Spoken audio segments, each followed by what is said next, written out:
There's a lot happening on this neglected and abused piece of land in Spring Branch. See the pile you see segregated? That's a segregated pile. Looks like trash, but it's not. Local resident and businessman Kevin Ellis is the man responsible for all that activity.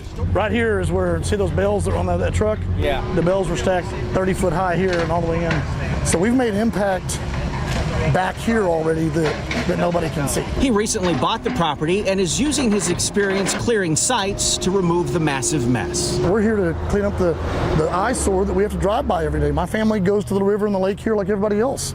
And we're nestled in between some of the most beautiful country in Texas, in my opinion. Yeah. And for this to be here is just an eyesore, so we're going to work on it until we're done. High above the 3.6-acre plot, it's easy to see what Ellis has accomplished in the short time since he bought the troubled property. This is what it looked like in 2018 when we first started investigating the man who made the mess. Can I talk to you? Without a camera. At the time, William Bill Easley was running an illegal recycling company on the land that he was leasing. Within 4 months of starting We Recycle Texas in 2014, state regulators were after him for numerous violations. His permit to operate was suspended, but Easley continued to take in tons of materials that quickly piled up.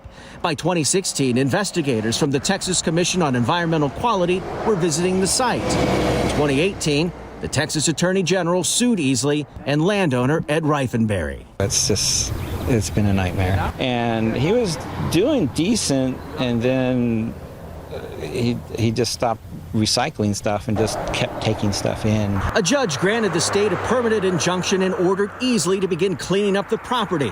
When he failed to comply, Easley was arrested for contempt of court twice in 2019.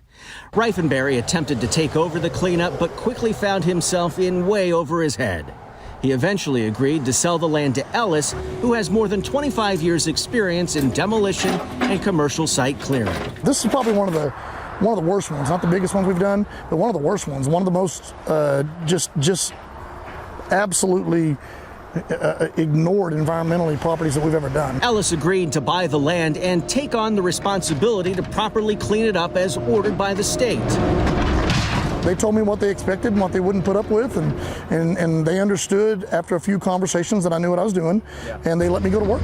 So far, Ellis estimates he's removed more than 150 tons of material, focusing first on the stuff that can actually be recycled, items someone paid Easley to take that Ellis is now paying to have removed. I mean, there's piles of things that just scream he was being an unprofessional recycler, and there's probably 50,000 remote controls over there that I've got to deal with. You know, all of that stuff comes out of my pocket, the transportation. So that, you know, that load alone just to get the guy up there and back is going to be right at $1,000. Kevin's done a great job. He's done everything that he said he was going to do. Spring Branch Mayor James Mayer pleased to see the land finally getting the attention it deserves. But what about the man that made the mess? Should he be let off the hook? Well, he's bailed him out to an extent.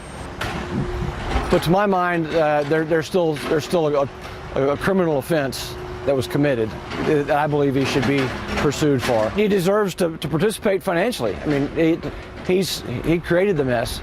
He should help remediate it. Ultimately, it's up to the state to decide what penalty Easley could face. But for now, it puts a smile on my face when I drive by and see the progress and see, you know, the truckloads of stuff coming out of here. So just how long will it take to finally clear the land and turn it into something positive? Tim, we want it done by tomorrow. It's costing us a bunch of money, so we're trying to be smart along the way. I would assume that in the 4 to 6 month range, you'll see a significant difference out here. We're going to do something productive with the property, and if we in turn decide to sell it, then we're going to make sure that whoever buys it, contract-wise, is bound to something productive for the community.